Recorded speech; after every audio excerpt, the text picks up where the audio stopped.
Did you know that Medicaid enrollment grew by a whopping 28% during the pandemic, boosting the number of... You would if you listened to CareTalk. Boosting the number of enrollees by 20 million? Well, hold on to your hats because much of that growth will be unwound starting on April Fool's Day, aka John Driscoll Day, thanks to the omnibus spending bill signed at the end of 2022.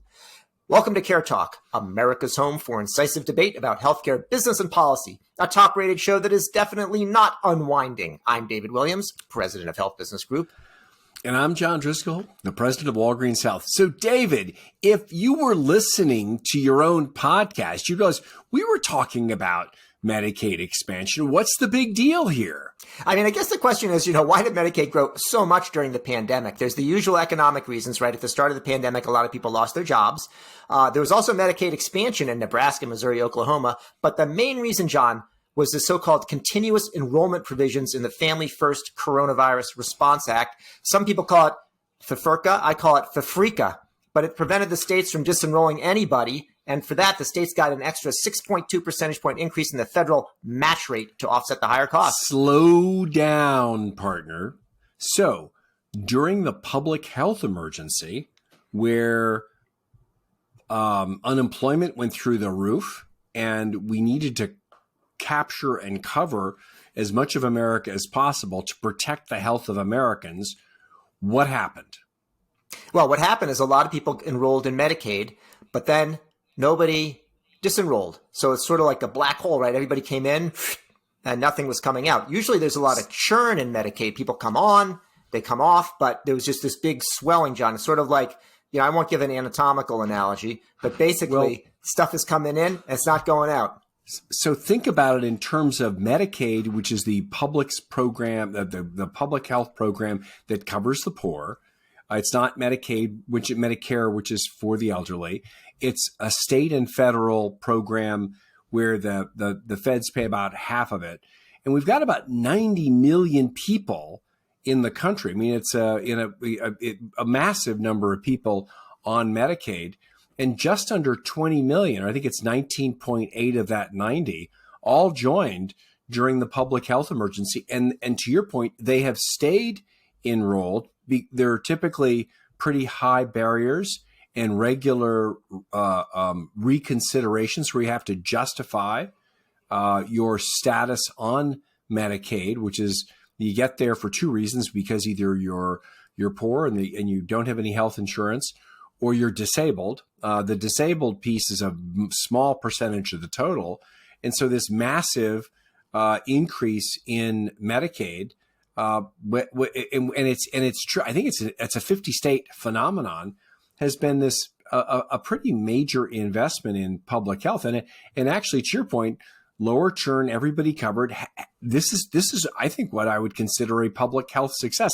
And frankly, when the economy craters and a lot of people are getting sick, I think it was sound policy. It started under the Trump administration and it stayed under Biden. This is a bipartisan, massive expansion of public health spend that was really an investment in the health of America at a time when we were all kind of worried.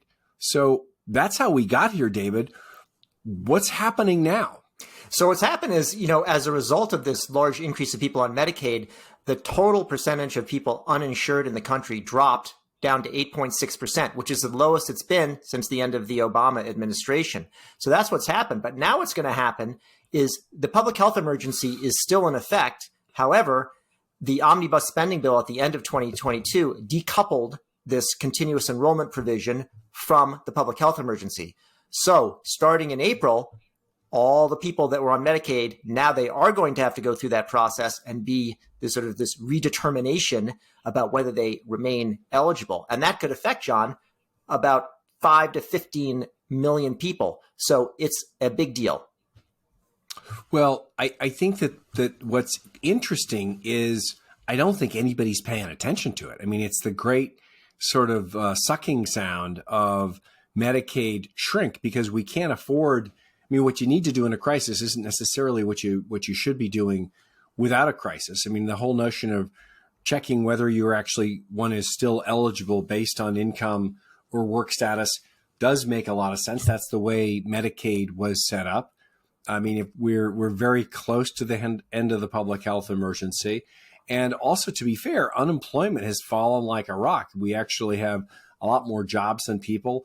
There's plenty of jobs available. I mean, if there's ever a time, I think the health system is stable. While COVID illnesses and deaths are up a little bit, it's a trivial fraction of what it was in 2020. We're in a position, I think, to go back to sort of normal order here. But I think when you start thinking about numbers of like 5 to 15 million people losing healthcare coverage, it's sort of shocking that there hasn't been more coverage about it, because it'll affect every state in the country. That's right, John. So I think the real question is, is there going to be some sort of chaos as a result of all of this happening at the beginning of April? Now, most people haven't been thinking about it, and even if health wonks like us haven't been thinking about it. However, the states have started to think about it, and the way that the rule is designed is to try to avoid chaos. There is a transition period through the end of the year. The states continue to get their boost in their so-called FMAP. That's a federal match rate. Just as long as they follow certain rules. Let's just to be clear, while there was like a 20 to 30% increase in the number of people covered in Medicaid in the states, the increase of spending wasn't just on the spending for the new members.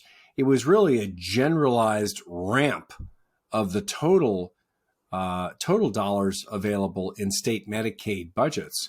And, the feds can't afford that. That was simply to, I think, create a clear on-ramp for all states, red and blue, to get more money. But whatever you call it with your fancy highfalutin government acronyms, David, it was a lot of money, and it's now going to be reduced, I think, as of April 1, correct? It is. But, John, the match rate, this boost of the 6.2 percentage points, it declines over time, first to 5.5% and then down to 1.5% toward the end of the year for states that take steps in order to make the transition less chaotic. So there's a few things that are being done, John. One is, people on Medicaid tend to move around a fair amount. And so states are making plans in order to update the mailing addresses, taking longer to do the reprocessing, following up with enrollees if they don't take action.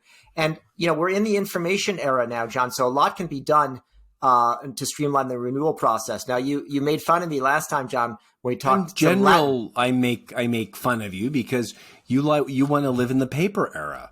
Well, I want to live in the Latin era, John, because we talked about locum tenens last time. I got a new one for you, John. Ex parte renewals. Ex parte.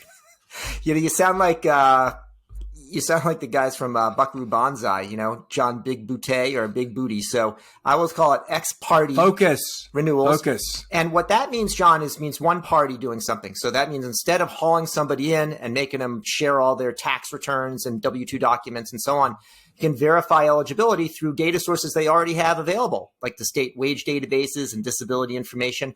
And actually, John, 11 states already do more than half of the renewals in this ex parte way, but another 11 states do less than a quarter that way. So it's much more hassle for the recipients.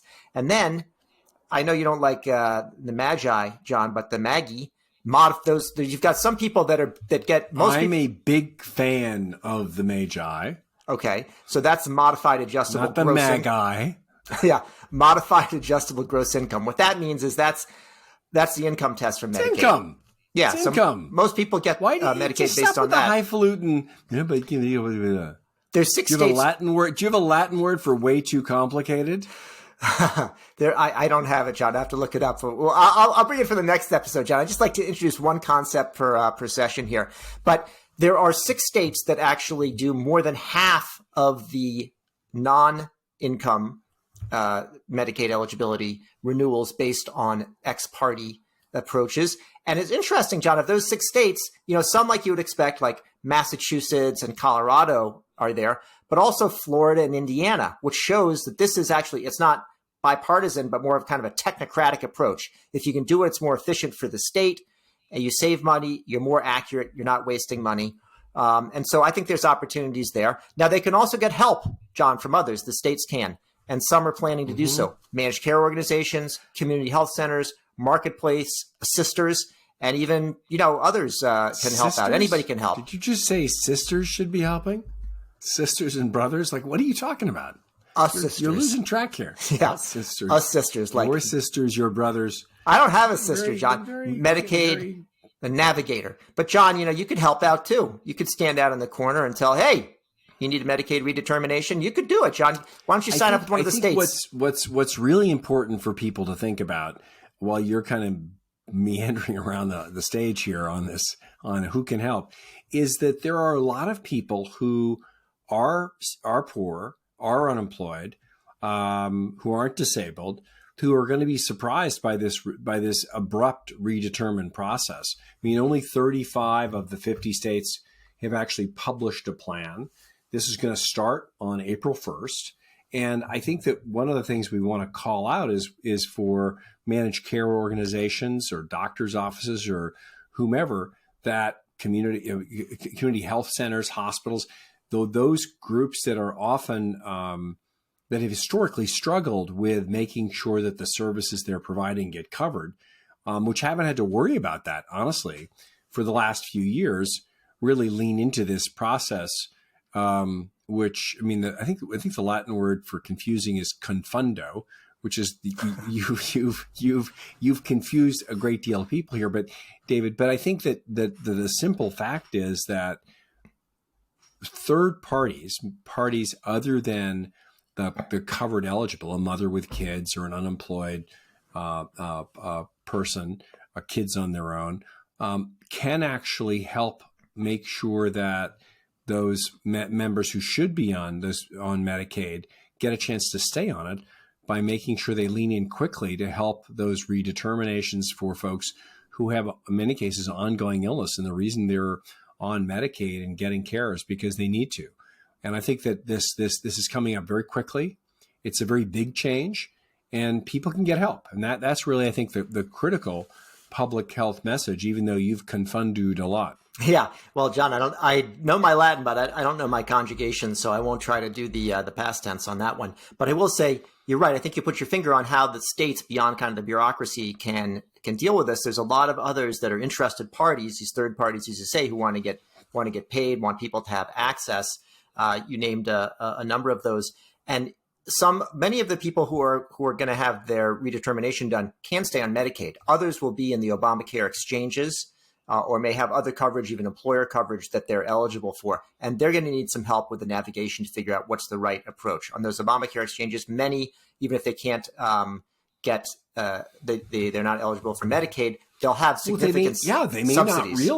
They may not realize that they still may qualify for subsidies in Obamacare. Stepping back a second, we know that continuous insurance coverage leads to more continuity of care and better care. And it is particularly essential for vulnerable populations, and people who are poor are disproportionately more likely to get sick and not necessarily get care.